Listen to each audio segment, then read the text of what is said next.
হচ্ছে অন্তিম সময় ভগবানের দিব্য প্রকৃতি স্মরণ করা।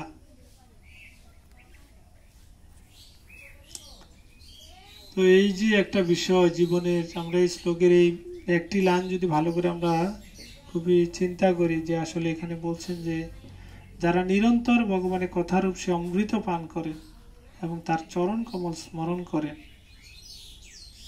হ্যাঁ, বলছে জীবনের অন্তিম সময়ে তাদের আর বুদ্ধি বিভ্রম হয় না। তো এখানে আমরা দেখতে পাই যে এখানে ভগবানের যে ধামের যে অপ্রাকৃত বর্ণনা আমরা এই শ্লোকে দিয়েছেন শিল প্রভুপাদ, তো সেখানে সে ধরনের অপ্রাকৃত জগতের যে বর্ণনা, সে অপ্রাকৃত জগতের যে বর্ণনা সেটি আমরা হৃদয়ঙ্গম করে আমাদের স্মৃতিতে, আমাদের যে বুদ্ধিতে আমাদের থাকবে। সেটি কখন সম্ভব? যখন আমরা নিরন্তর যখন আমরা কথা অমৃতম মানে আমরা ভগবানের কথারূপ যে অমৃত পান করব এবং তার চরণ কমল স্মরণ করব, তখন আমরা অন্তিম সময় আমাদের এই বুদ্ধিটা ভগবানের যে ধাম, যে প্রকৃতি, সেটার প্রতি আমাদের মনোনিবেশ থাকবে। তা আমাদের এই জীবনের যে সর্বোচ্চ সিদ্ধি, সেটা হচ্ছে অন্তিম সময় ভগবানের দিব্য প্রকৃতি স্মরণ করা।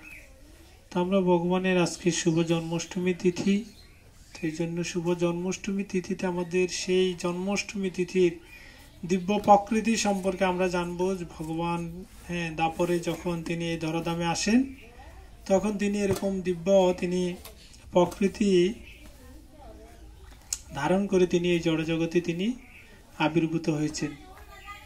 তো সেই প্রকৃতিটি কেমন ছিল?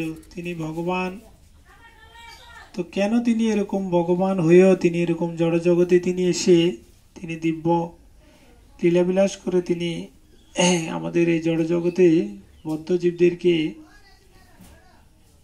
এই যে চিন্ময় যে ধাম, সেই চিন্ময় ধামের প্রতি আমাদের যে যাওয়ার যে বাসনা, সেটা যেন উৎপন্ন হয়, সে ধরনের শুদ্ধ চিন্তা যেন আমাদের উদয় হয়। এই জন্য ভগবান এ ধরনের লীলাগুলো তিনি এই জড়জগতে তিনি করে থাকেন।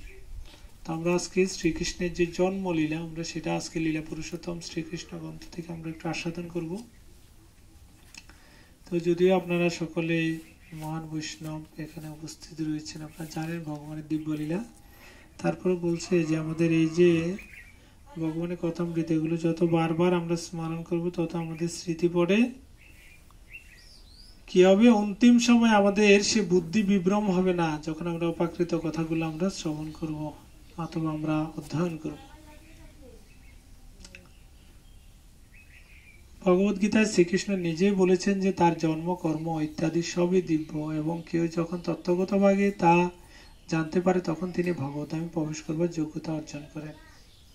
তো শিল প্রভুপাদ এখানে বলছেন আসলে যে ভগবদ্গীতায় ভগবান বলছেন যে জন্ম কর্ম চ মে দিব্যম এবং যোগিত্তি তত্ত্বা দেহম পুনর্জন্ম ন বিদ্যতে। তো আমরা দেখতে পাই যে এই যে ভগবান তিনি আমাদের ভগবদ্ধামে যাওয়ার একটা যোগ্যতার মাপকাঠি দিয়েছেন। কি যোগ্যতা? বলছে যে ভগবানের যে দিব্য জন্মকর্ম তা অপ্রাকৃত। তো সে অপ্রাকৃত যে জন্ম আর কর্ম, সেটি আমরা যদি তত্ত্বগতভাবে জানি, তো সেটা আমরা তত্ত্বগতভাবে আমরা যদি জানি, তাহলে শুধুমাত্র আমরা ভগবদ্ধামে যেতে পারবো। এই জন্য আমাদের এই দিব্য লীলাগুলো শিল প্রভুপাদ তিনি লীলা পুরুষোত্তম শ্রীকৃষ্ণ গ্রন্থে তিনি খুব সুন্দর করে তিনি এটি দিয়েছেন। আমরা যেন এই বদ্ধজীব, আমরা যেন সুন্দর করে ভগবানের অপ্রাকৃত লীলাগুলো আমরা তত্ত্বগতভাবে যেন আমরা জানতে পারি। এখানে বলছে গিয়ে কি যে জন্ম কর্ম চমে দিব্যম এবং যোগিতি তত্ত্ব ত্যক্তা দেম পুনর্জন্ম নৈতি মামেতি স অর্জুন। মানে হে অর্জুন, যিনি আমার এই প্রকার দিব্য জন্ম কর্ম যথাযথভাবে জানেন, যথাযথ তাকে দেহত্যাগ করার পর পুনরায় জন্মগ্রহণ করতে হয় না, তিনি আমার নিত্যধাম প্রাপ্ত হন। তো আমরা দেখতে পাই এটা হচ্ছে গিয়ে জড় জগৎ থেকে আমরা চিন্ময় ধামে যে যাবো তার একটা যোগ্যতা। এবং আমরা ভাগবতের একটা ওই যে শ্লোকটি অধ্যয়ন করলাম, তার শ্লোকের পরে আমরা 4 নম্বর শ্লোকে দেখছি বলছে যে ভগবানের যদি অপাকৃত আমরা কথামৃত আমরা যদি কি করি শ্রবণ করি, তো আমরা ভগবানের চরণে যখন স্মরণ করব তখন আমাদের অন্তিম সময় মৃত্যুর সময় আমাদের সেই দিব্য প্রকৃতি ভগবত ধামের যে চিন্ময় যে প্রকৃতি সেটি আমাদের স্মরণ থাকবে। ভগবানের জন্ম একজন সাধারণ মানুষের মতো নয়। সাধারণ মানুষের জন্ম হয় কর্মফলে বন্ধনে আবদ্ধ হয়ে। কর্মের ফলস্বরূপ সে এক দেহ থেকে অন্য আরেক দেহে দেহান্তরিত হয়। ভগবানের জন্মের কথা বিশ্লেষণ করে ভগবদ্গীতার 2য় অধ্যায়ে বলা হয়েছে তিনি তার নিজের ইচ্ছার প্রভাবে আবির্ভূত হন। যখন ভগবানের আবির্ভাবের সময় হলো তখন কাল সর্বগুণ সমন্বিত হয়ে পরম সুন্দর হয়ে উঠল। তখন পৃথিবী আনন্দে পরিপূর্ণ হয়ে উঠল। তিথি যোগ এবং নক্ষত্র তখন সর্বমঙ্গলময় এবং সর্ব সুলক্ষণ যুক্ত হয়ে উঠল। সর্ব সুলক্ষণ যুক্ত রোহিণী নক্ষত্র তখন তুঙ্গে প্রকাশিত হলো। ব্রহ্মা স্বয়ং এই রোহিণী নক্ষত্রে পর্যবেক্ষণ করেন। জ্যোতিষশাস্ত্র অনুসারে নক্ষত্রের অবস্থান ছাড়াও বিভিন্ন গ্রহের অবস্থান ও প্রভাবের ফলে শুভ অশুভ তিথি ও যোগ বিচার করা হয়। শ্রীকৃষ্ণের জন্মের সময় সমস্ত গ্রহগুলি সব সময় মঙ্গলময় অবস্থা এবং সব সময় শুভ ইঙ্গিত প্রদর্শন করে বিরাজ করতে লাগলো। তখন 10 দিক শান্তি ও সমৃদ্ধিতে ভরে উঠল। শুভ নক্ষত্রগুলি নবমণ্ডলে শোভা পেতে লাগলো। নগর, গ্রাম, গোচারণ ভূমি এবং সকলের হৃদয়ে সব রকমের শুভ ইঙ্গিত দেখা যেতে লাগলো। জলে পূর্ণ হয়ে নদ নদী প্রবাহিত হতে লাগলো। সরোবরগুলি বিকশিত পদ্মে পূর্ণ হয়ে শোভা পেতে লাগলো। বনভূমি নানা রকম সুন্দর সুন্দর পাখি ও ময়ূর পূর্ণ হয়ে উঠল। পাখিরা সুমধুর স্বরে গান গাইতে লাগলো এবং সেই গানের ছন্দে ময়ূরেরা ময়ূরীদের সঙ্গে নাচতে শুরু করলো। সুমধুর গন্ধ বহন করে বায়ু বইতে লাগলো এবং শরীরের স্পর্শানুভূতি অত্যন্ত সুখকর বলে বোধ হতে লাগলো। ব্রাহ্মণেরা অনুভব করলো যে তাদের গৃহের পরিবেশ যজ্ঞানুষ্ঠানে অনুকূল হয়ে উঠেছে। আসুরিক রাজাদের অত্যাচার যজ্ঞ অনুষ্ঠান তখন প্রায় বন্ধ হয়ে গিয়েছিল। যজ্ঞের আগুন প্রায় নিভে গিয়েছিল, কিন্তু এখন তারা আবার প্রশান্ত চিত্তে আগুন জ্বালাতে সক্ষম হলো। যজ্ঞ অনুষ্ঠান করা থেকে বঞ্চিত হওয়ার ফলে ব্রাহ্মণেরা অত্যন্ত বিমর্ষ হয়ে পড়েছিল, কিন্তু শ্রীকৃষ্ণের আবির্ভাবের সময় তাদের চিত্ত প্রসন্ন হয়ে উঠল, কেননা তারা নবমণ্ডলে ভগবান শ্রীকৃষ্ণের আবির্ভাব সূচক দিব্য শব্দ তরঙ্গ শুনতে পেল। গন্ধর্ব এবং কিন্নরেরা সুমধুর সুরে গান গাইতে লাগলো এবং সিদ্ধ ও চারণেরা ভগবানের গুণকীর্তন করে তার স্তব করতে লাগলো। স্বর্গলোকে দেবতারা তাদের সহচরী এবং অপ্সরাদের সঙ্গে সুললিত ছন্দে নৃত্য করতে লাগলেন। দেবতারা এবং মনি ঋষিরা পুষ্প বর্ষণ করতে লাগলেন। সমুদ্রের উপকূলে তরঙ্গের মৃদু মৃদু শব্দ হতে লাগলো এবং সমুদ্রের উপরে সুমধুর মেঘ গর্জন হতে লাগলো। তখন ভগবান বিষ্ণু, যিনি সকলের হৃদয়ে বিরাজ করেন, তিনি রাতের গভীর অন্ধকারে পরমেশ্বর ভগবান রূপে দেবকীর সম্মুখে আবির্ভূত হলেন। হরে কৃষ্ণ। তাহলে এখানে দেখেন প্রেক্ষাপটটা। প্রথম তো বললো যে এখানে গিয়েছে দেবতা এবং মুনি ঋষিরা পুষ্প বর্ষণ করতে লাগলেন। সমুদ্রের উপকূলে তরঙ্গের মৃদু মৃদু শব্দ হতে লাগলো এবং সমুদ্রের উপর সুমধুর মেঘ গর্জন হতে লাগলো। হ্যাঁ, কি সুন্দর একটা পরিবেশ। এবং বলছে গন্ধর্ব এবং কিন্নরেরা সুমধুর সুরে গান গাইতে লাগলো। তখন ভগবান বিষ্ণু, যিনি সকলের হৃদয়ে বিরাজ করেন, তিনি রাতের গভীর অন্ধকারে পরমেশ্বর ভগবান রূপে দেবকীর সম্মুখে আবির্ভূত হলেন।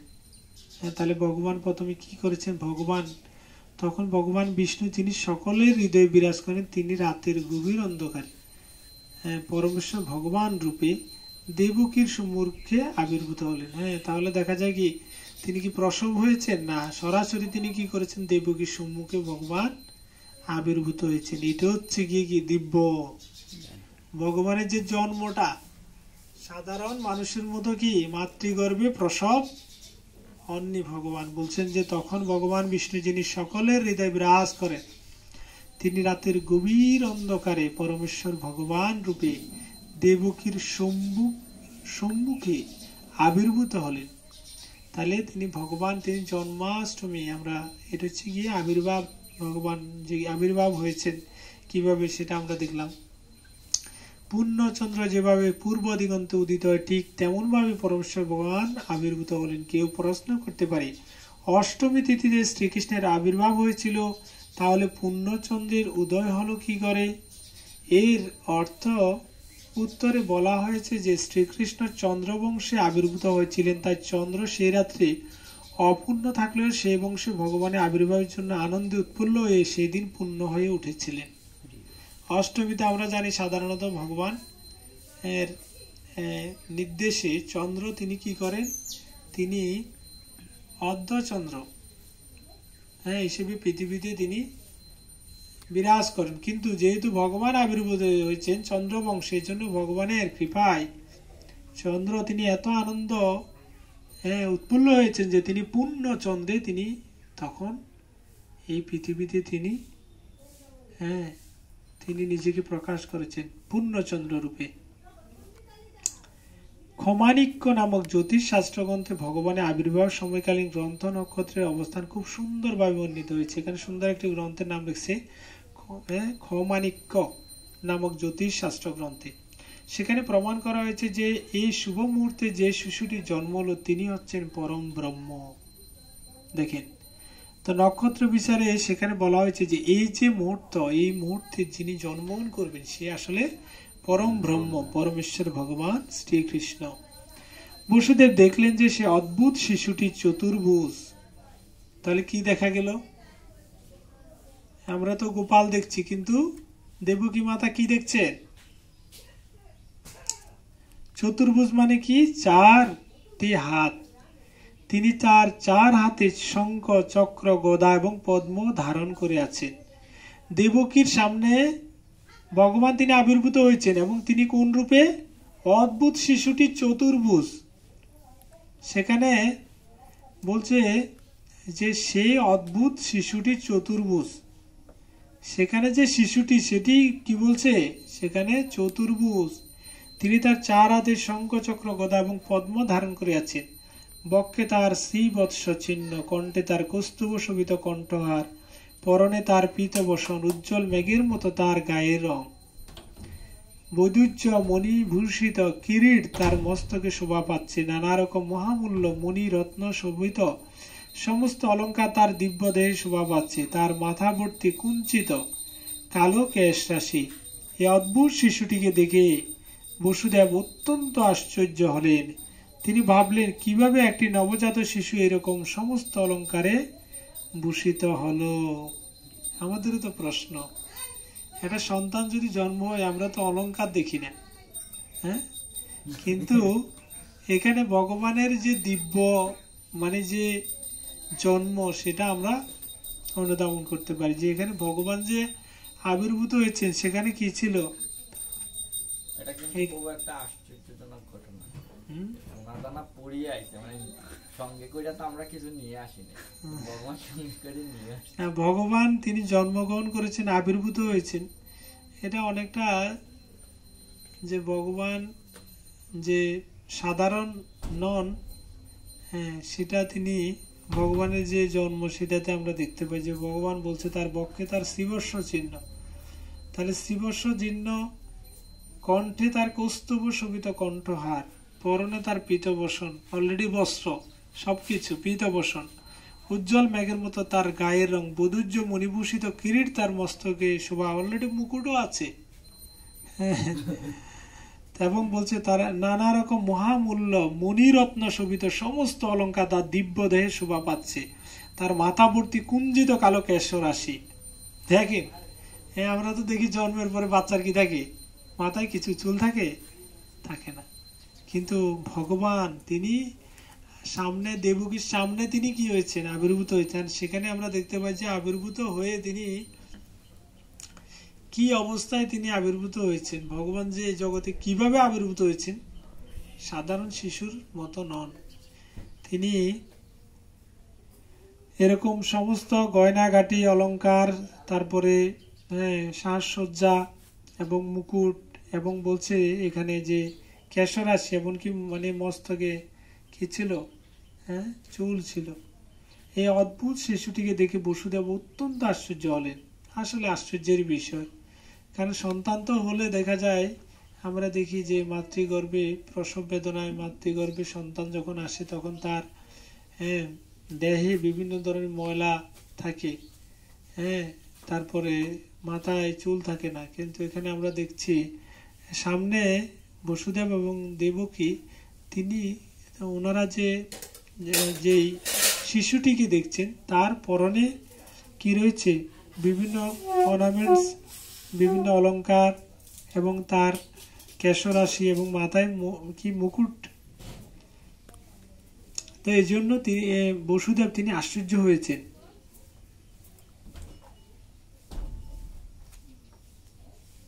তিনি ভাবলেন কিভাবে একটি নবজাত শিশু এরকম সমস্ত অলংকারে ভূষিত হলো। আশ্চর্যের বিষয় যে একটা শিশু সে এরকম সুন্দর অলংকার ভূষিত কিভাবে হলো। এর আগে আমরা দেখতে পাই যে বসুদেব তিনি আরো দেখে অদ্ভুত শিশুটিকে দেখেছেন, সেই শিশুটি চতুর্ভুজ, এবং পরবর্তী তিনি আরো অবাক হয়েছেন যে শিশুটির বিভিন্ন গয়না পোশাক এবং কেশরাশি। তাই তিনি বুঝতে পারলেন যে শ্রীকৃষ্ণই তার পুত্র রূপে আবির্ভূত হয়েছে। তাহলে বসুদেব তখন বুঝলেন যে আসলে স্বয়ং শ্রীকৃষ্ণ তিনি কি করেছেন, তার পুত্র রূপে তিনি আবির্ভূত হয়েছেন। তিনি তখন অত্যন্ত উৎফুল্ল হয়ে উঠলেন। বসুদেব তখন ভাবতে লাগলেন, যদিও তিনি একজন সাধারণ মানুষ এবং বাহ্যিক দিক দিয়ে কংসের কারাগারে আবদ্ধ, তবুও পরমেশ্বর ভগবান বিষ্ণু তার স্বরূপ ধারণ করে তার সন্তান রূপে আবির্ভূত হয়েছেন। হ্যাঁ দেখেন, যদিও কংসের কারাগারে এই ঘটনাটি ঘটেছে, কিন্তু ভগবান তিনি তার যে স্বরূপ ভগবানের যে স্বরূপ, সে মূল স্বরূপে তিনি তার সন্তান ভগবান তিনি বসুদেবের সন্তান রূপে আবির্ভূত হয়েছেন। তো মানে এখানে বলা হয়েছে যে স্বরূপ তার ভগবান বিষ্ণু তার স্বরূপ মানে কি চতুর্ভুজ রূপ। কোন মনুষ্য শিশু এভাবে চতুর্ভুজ নিয়ে অলংকার বা সব রকম দিব্য সাজে সজ্জিত হয় এবং পরমেশ্বর ভগবানের সমস্ত লক্ষণগুলি যুক্ত হয়ে জন্মগ্রহণ করে না। হ্যাঁ, এটাই আমরা প্রভুপাদ এত সুন্দর করে এত চমৎকার ভাবে বিষয়গুলো আবার তিনি বলছেন যে আসলে সাধারণ শিশু যদি তিনি হতেন তাহলে কি, সাধারণ শিশুরা কখনো অলংকার নিয়ে জন্মগ্রহণ করেন না, তারা বিভিন্ন সাজসজ্জা নিয়ে জন্মগ্রহণ করেন না, কিন্তু ভগবান তিনি এরকম সাজসজ্জা অলংকার এভাবে তিনি আবির্ভূত হয়েছেন। বসুদেব বারবার সেই শিশু সন্তানটির দিকে তাকিয়ে দেখতে লাগলেন এবং ভাবতে লাগলেন কিভাবে তার এই পরম সৌভাগ্যের মুহূর্তটি তিনি উদযাপন করবেন। তিনি ভাবলেন, সাধারণত যখন পুত্র সন্তানের জন্ম হয় মানুষ তখন মহোৎসব করে, আর পরমেশ্বর ভগবান আজ আমার গিয়ে আমার সন্তান রূপে আবির্ভূত হয়েছেন, কত মহা আড়ম্বরে আমার এই উৎসব পালন করা উচিত। বসুদেব তিনি খুব খুশি, তিনি এত উৎফুল্ল যে আরে আমার ভগবান স্বয়ং তিনি আমার পুত্র রূপে তিনি জন্মগ্রহণ করেছেন, তা আমি মহা আড়ম্বরে এই উৎসব পালন করা উচিত।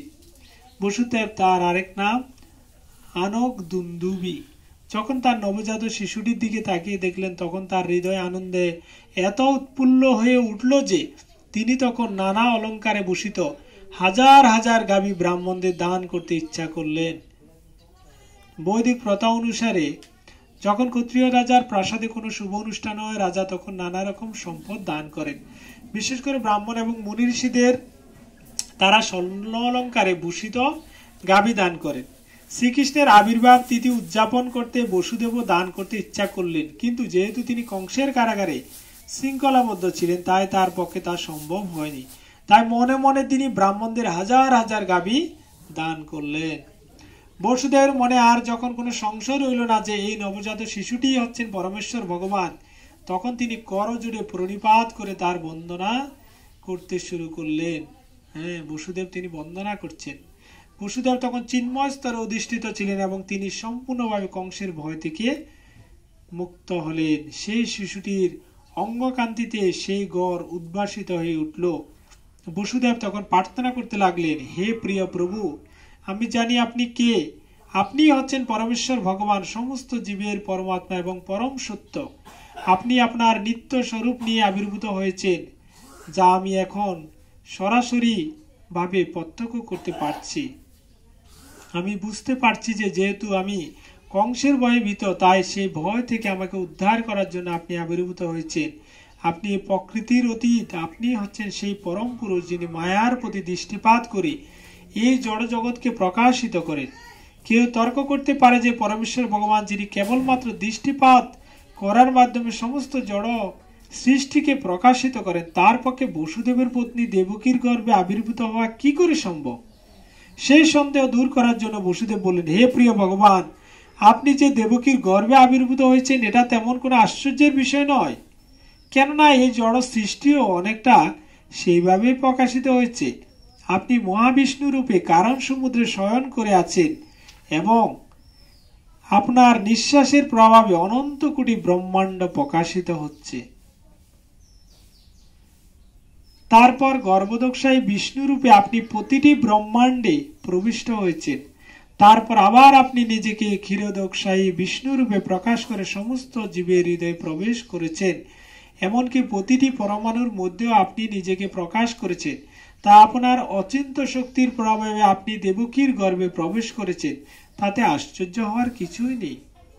যদি মনে হচ্ছে যে আপনি দেবকীর গর্ভে প্রবেশ করেছেন, কিন্তু তা হলেও আপনি সর্বব্যাপ্ত। জড় দৃষ্টান্তের পরিপ্রেক্ষিতে আমরা আপনার প্রবেশ এবং সর্বব্যাপ্তি উপলব্ধি করতে পারি না। 16টি উপাদানে বিভক্ত হওয়ার পরেও জড় প্রকৃতি অবিকৃত হয়ে থেকে যায়। জড় শরীর মাটি, জল, আগুন, বায়ু, আকাশ এই পঞ্চ মহাভূতের সমন্বয় মাত্র। জড় শরীর দেখলেই মনে হয় যেন এই উপাদানগুলি নতুন সৃষ্টি করা হয়েছে, কিন্তু সেই উপাদানগুলি দেহের বাইরে সবসময় রয়েছে। তেমনি যদিও আমি একটি শিশুরূপে দেবকীর গর্ভে আবির্ভূত হয়েছেন, তবুও আপনি বাইরেও বিরাজ করছেন। আপনি সবসময় আপনার ধামে বিরাজ করেন, কিন্তু তবুও আপনি নিজেকে অনন্ত কোটি রূপে প্রকাশিত করে সর্বত্র বিরাজ করতে পারেন। গভীর বুদ্ধিমত্তা সহকারে আপনার আবির্ভাবের তত্ত্ব উপলব্ধি করতে হয়, কেননা জড়া প্রকৃতিও আপনার থেকে উদ্ভূত হয়েছে। সূর্য যেমন সূর্য কিরণের উৎস, আপনিও তেমনি জড়া প্রকৃতির আদি উৎস। সূর্য কিরণ কখনো সূর্যমণ্ডলকে আচ্ছাদিত করতে পারে না, ঠিক তেমনি আপনার থেকে উদ্ভূত হওয়ার ফলে জড়া প্রকৃতি কখনো আপনাকে আবৃত করতে পারে না। আপাত দৃষ্টিতে মনে হয় যেন আপনি জড়া প্রকৃতির 3টি গুণের দ্বারা প্রভাবিত, কিন্তু প্রকৃতপক্ষে জড়া প্রকৃতির গুণ কখনোই আপনাকে প্রভাবিত করতে পারে না। গভীর বুদ্ধিমত্তা সম্পন্ন দার্শনিকেরা তা বুঝতে পারেন। প্রকান্তরে বলা যায় যে যদিও মনে হয় যে আপনি এই জড়া প্রকৃতিতে রয়েছেন, তবু আপনি কখনো তার দ্বারা আচ্ছাদিত হন না। বৈদিক শাস্ত্র থেকে আমরা জানতে পারি যে পরম ব্রহ্মের দেহ নির্গত রশ্মি ছটার প্রভাবে সবকিছু প্রকাশিত হয়। ব্রহ্ম সংহিতা থেকে আমরা জানতে পারি যে ব্রহ্মজ্যোতি হচ্ছে ভগবানের দেহ নির্গত রশ্মি ছটা এবং ব্রহ্মজ্যোতি থেকে সবকিছুরই সৃষ্টি হয়। ভগবত গীতাতে আরো বলা হয়েছে যে পরমেশ্বর ভগবানই হচ্ছেন পরম ব্রহ্মজ্যোতির উৎস। প্রকৃতপক্ষে তিনি হচ্ছেন সবকিছুর মূল কারণ, কিন্তু অল্পবুদ্ধি সম্পন্ন মানুষেরা মনে করে যে পরমেশ্বর ভগবান যখন এই জড়জগতে আবির্ভূত হন, তখন তিনি জড়গুণের দ্বারা প্রভাবিত হয়ে পড়েন। এই ধরনের সিদ্ধান্ত যারা করে তারা অত্যন্ত মূর্খ। ভগবান সম্বন্ধে তাদের কোনো জ্ঞানই নেই। পরমেশ্বর ভগবান প্রত্যক্ষভাবে এবং পরোক্ষভাবে সর্বত্র বিরাজ করেন। তিনি এই জড় সৃষ্টির অতীত, কিন্তু তিনি আবার সৃষ্টির অন্তরেও বিরাজ করেন। তিনি কেবল গর্ভদোষায় বিষ্ণু রূপে এই জড় সৃষ্টির অন্তরে বিরাজ করেন তা নয়, তিনি প্রতিটি পরমাণুর মধ্যেও বিরাজ করছেন। তিনি আছেন বলে সবকিছুর অস্তিত্ব আছে, তাকে ছাড়া কোনো কিছুর অস্তিত্ব থাকতে পারে না। বৈদিক শাস্ত্রে আমরা দেখতে পাই যে পরমাত্মা থেকে স্বতন্ত্র হয়ে কোনো কিছুরই অস্তিত্ব নেই। তাই এই জড়া প্রকৃতিও তারই শক্তির প্রকাশ। জড় পদার্থ এবং চিন্ময় আত্মা উভয়েই তার থেকে উদ্ভূত হয়েছে। মূর্খ লোকেরাই কেবল মনে করে যে পরমেশ্বর ভগবান যখন আবির্ভূত হন তখন তিনি জড়া প্রকৃতির দ্বারা প্রভাবিত হন। তিনি একটি জড় শরীর গ্রহণ করেছেন বলে মনে হলেও তিনি কখনোই জড়া প্রকৃতির অধীন হন না। শ্রীকৃষ্ণ তাই আবির্ভূত হয়ে পরমেশ্বর ভগবানের আবির্ভাব এবং অপকট সম্বন্ধীয় সবকটি ভ্রান্ত মতবাদকে পরাস্ত করলেন। হে প্রভু, আপনার আবির্ভাব, অবস্থান এবং অপকট লীলা জড়জগতের সবকটি গুণের সমস্ত প্রভাবের অতীত, এবং যেহেতু আপনি হচ্ছেন সবকিছু নিয়ন্তা এবং পরম ব্রহ্মের আশ্রয়, তাই আপনার পক্ষে অসম্ভব কিছুই নয় এবং কিছুই আপনাতে বিসদৃশ্য নয়। একজন সরকারি কর্মচারী যেমন রাষ্ট্রপ্রধানের অধীন কাজ করেন, জড়া প্রকৃতিও ঠিক তেমনি আপনার তত্ত্বাবধানে কাজ করেন। তাই আপনার পক্ষে কারো অধীনস্থ হওয়ার কোনো প্রশ্নই ওঠে না। পরম ব্রহ্ম এবং সবকিছুই আপনাকে আশ্রয় করে আছে এবং জড়া প্রকৃতির সমস্ত কার্যকলাপ আপনার দ্বারাই নিয়ন্ত্রিত হচ্ছে। আপনাকে শুক্লম বলে সম্বোধন করা হয়। শুক্লম বা সাদা হচ্ছে পরমেশ্বর সত্য স্বরূপ আপনার এক প্রতীক মাত্র, কেননা আপনি জড়জাগতিক গুণের দ্বারা প্রভাবিত হন না। ব্রহ্মাকে রক্ত বলা হয় কেননা তিনি সৃজনাত্মক রূপে রজগুণের অধিকারী, আর তমগুণ শিবের অধীন কেননা তিনি সমস্ত সৃষ্টি সংহার করেন। সৃষ্টি, স্থিতি, প্রলয় আপনার দ্বারাই সম্পাদিত হয়, কিন্তু তবুও আপনি সেই সমস্ত গুণের অতীত। বেদের বিহিত হয়েছে হরি হি নির্গুণ সাক্ষাৎ। পরমেশ্বর ভগবান সর্বদাই জড়জাগতিক গুণের অতীত। সেখানে আরো বলা হয়েছে যে পরমেশ্বর ভগবান তম রজগুণের কোন রকম অস্তিত্ব নেই। বলছে পরমেশ্বর ভগবানের তম রজগুণের কোন রকম অস্তিত্ব নেই। হে প্রভু, আপনি হচ্ছেন পরম নিয়ন্ত্রা, পরমেশ্বর ভগবান, পরম ব্রহ্ম। আপনি সমস্ত সৃষ্টি পরিচালনা করেন। পরম নিয়ন্ত্রা হওয়া সত্ত্বেও আপনি কৃপা করে আমার গৃহে অবতরণ করেছেন, এবং আপনার অবতরণের কারণ হচ্ছে সেই সমস্ত অসুরদের সংহার করা যারা রাজবেশ ধারণ করে পৃথিবীর উপর রাজত্ব করছে, কিন্তু প্রকৃতপক্ষে তারা হচ্ছে অসুর। আপনি যে তাদের এবং তাদের সমস্ত অনুচরদের সংহার করবেন সেই সম্বন্ধে আমার কোনো সন্দেহ নেই।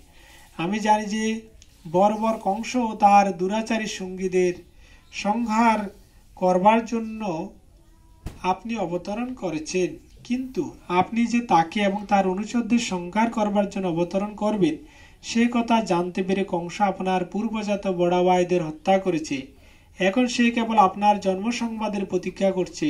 যখনই সেই সংবাদ সে পাবে তখনই সে আপনাকে হত্যার জন্য সশস্ত্র উপস্থিত হবে। বসুদেবের এই প্রার্থনার পর তাহলে বসুদেব এখানে প্রার্থনা করছেন যে আসলে প্রভু অলরেডি আপনার কি করছেন, বড় ভাইদেরকে কংস হত্যা করছেন, আপনার জন্য অপেক্ষা করছেন, এবং আপনি যখন শুনবে যে জন্মগ্রহণ করেছেন তখন আপনাকে হত্যা করার জন্য কংস তিনি তার অস্ত্রশস্ত্র নিয়ে তিনি এই কারাগারে আসবেন। তো বসুদেবের এই প্রার্থনার পর শ্রীকৃষ্ণের মতো দেবকী প্রার্থনা করতে শুরু করলেন। তার ভাই কংসের অত্যাচারে তিনি অত্যন্ত বিতা ছিলেন। দেবকী বললেন, প্রিয় প্রভু, নারায়ণ, রাম, শেষ, বরাহ, নৃসিংহ, বামন, বলদেব এবং এরকম কোটি কোটি অবতারের বর্ণনা বৈদিক শাস্ত্রে রয়েছে। আপনি হচ্ছেন আদি পুরুষ, কেননা আপনার সমস্ত অবতারেরা এই জড়জগতের অতীত। এই সৃষ্টির পূর্বেও আপনি ছিলেন। আপনার রূপ নিত্য এবং সর্বব্যাপ্ত, তা জ্যোতির্ময়, অপরিবর্তনশীল এবং জড়গুণের থেকে সম্পূর্ণ মুক্ত। আপনার এই সমস্ত নিত্য স্বরূপ চিন্ময় এবং আনন্দময়। তারা সকলে শুদ্ধ সত্যে অধিষ্ঠিত এবং সর্বদাই বিভিন্ন লীলায় রত। কোনো বিশেষ রূপের দ্বারা আপনি সীমিত নন। এই সবকটি নিত্য দিব্য রূপী স্বয়ং সম্পূর্ণ। আমি জানি যে আপনি হচ্ছেন স্বয়ং ভগবান শ্রী বিষ্ণু।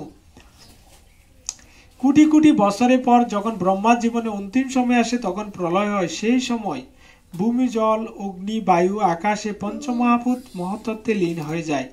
কালের প্রভাবে তারপর মহত্তত্ত্ব অব্যক্ত প্রকৃতিতে প্রবেশ করে, প্রকৃতি প্রদানে প্রবেশ করে এবং প্রদান আপনাতে প্রবিষ্ট হয়। তাই প্রলয়ের ফল কেবল আপনি আপনার দিব্য নাম, রূপ, গুণ এবং পরিকর সহ বর্তমান থাকেন। হে প্রভু, শ্রদ্ধাবনত চিত্তে আমি আপনাকে প্রণতি জানাই, কেননা আপনি হচ্ছেন অব্যক্ত প্রকৃতির পরিচালক এবং জড়া প্রকৃতির পরম আশ্রয়। হে প্রভু, নিখিল সৃষ্টি এক পলক থেকে শুরু করে কল্প পর্যন্ত আপনারই কালের অধীন। সকলেই আপনার পরিচালনায় কর্ম করে। আপনি পরম নিয়ন্তা এবং সমস্ত শক্তির উৎস। হে প্রভু, তাই আমি আপনার কাছে প্রার্থনা করি উগ্রসেনের নিষ্ঠুর পুত্র কংসের হাত থেকে আপনি আমাকে উদ্ধার করুন। আপনার ভক্তকে রক্ষা করার জন্য আপনি সব সময় প্রস্তুত, তাই আমি আপনার কাছে প্রার্থনা করি আমাকে আপনি রক্ষা করুন। ভগবদ্গীতা ভগবান অর্জুনের কাছে প্রতিজ্ঞা করেছেন, ন মে ভক্তা প্রণশ্যতি, আমার ভক্তের বিনাশ হবে না। এভাবে প্রার্থনা করতে করতে মাতা দেবকী হৃদয় বাৎসল্য রসে পরিপূর্ণ হয়ে উঠল এবং তিনি বললেন, আমি জানি যে মহাত্মারা ধ্যান করে আপনার এই দিব্য স্বরূপ দর্শন করতে পারে, কিন্তু আপনার জন্মের সংবাদ পেয়ে কংস আপনার অনিষ্ট সাধন করবে। এই আশঙ্কায় আমি আপনার কাছে প্রার্থনা করছি যে আপনি আমাদের জড় দৃষ্টি থেকে অদৃশ্য হয়ে যান। প্রকান্তরে বলা যায় যে দেবকী ভগবানকে একজন সাধারণ শিশু রূপ ধারণ করার অনুরোধ করেছিলেন। হরে কৃষ্ণ। তাহলে এখানে আমরা দেখতে পাই যে বসুদেব এবং দেবকীর সামনে ভগবান তিনি চতুর্ভুজ রূপে রয়েছেন, কিন্তু যখন বসুদেব প্রার্থনা করার পরে দেবকী প্রার্থনা করছেন, সেই প্রার্থনায় তিনি কংসের ভয়ে তিনি ভীত হয়ে তিনি ভগবানকে তিনি বলছেন যে আপনি দয়া করে কি করুন, আপনি সাধারণ একজন শিশু রূপে তিনি আপনি কি করুন, আপনি নিজেকে প্রকাশ করুন। আপনার জন্য আমি আপনার ভাই কংসের ভয়ে ভীত হচ্ছি। হে মধুসূদন, কংস যদি জানতে পারে যে আপনি জন্মগ্রহণ করেছেন, তখন সে আপনার অনিষ্ট সাধন করবার জন্য ছুটে আসবে। তাই আমি আপনার কাছে প্রার্থনা করছি, বিষ্ণুর 4টি প্রতীক সহ আপনার এই চতুর্ভুজ সংবরণ করুন। দেখছেন যে ভগবানের কাছে প্রার্থনা করছে যে আপনার যে 4টা হাত আছে এবং এই যে শঙ্খচক্র গদা পদ্ম, এগুলো নিয়ে আপনি কি করুন, আপনি এগুলো সংবরণ করুন, সংবরণ করুন। আমরা দেখি কত সুন্দরভাবে শিল প্রভুপাদ এখানে লীলা পুরুষোত্তম শ্রীকৃষ্ণ গ্রন্থে এগুলো সুন্দর করে বর্ণনা করছে। হে প্রভু, প্রলয়ের পর আপনি সমস্ত ব্রহ্মাণ্ড আপনার গর্ভে ধারণ করেন, আর সেই আপনি আপনার অহেতুকী কৃপার প্রভাবে আমার গর্ভে আবির্ভূত হয়েছেন। আপনি যে আপনার ভক্তকে আনন্দ দান করার জন্য একজন সাধারণ মানুষের মতো লীলাবিলাস করেন, এতে আমি অত্যন্ত আশ্চর্য হয়েছি। আশ্চর্যের বিষয় যে ভগবান স্বয়ং তিনি কংসের কারাগারে কি করছেন, দেবকী এবং বাসুদেবের সম্মুখে অবস্থান করছেন। দেবকীর প্রার্থনা শুনে ভগবান বলেন, হে মাতা, স্বয়ম্বর মনুর সময় আপনি পিতা বসুদেব সুতপা নামে একজন প্রজাপতি ছিলেন এবং আপনি ছিলেন তার পত্নী।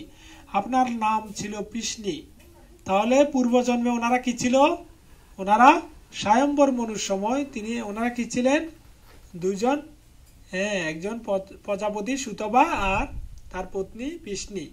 সে সময় ব্রহ্মা প্রজা বৃদ্ধি করার আশঙ্কায় আপনাদের সন্তান উৎপাদন করতে অনুরোধ করেন। তখন আপনারা আপনাদের ইন্দ্রিয় সংযম করে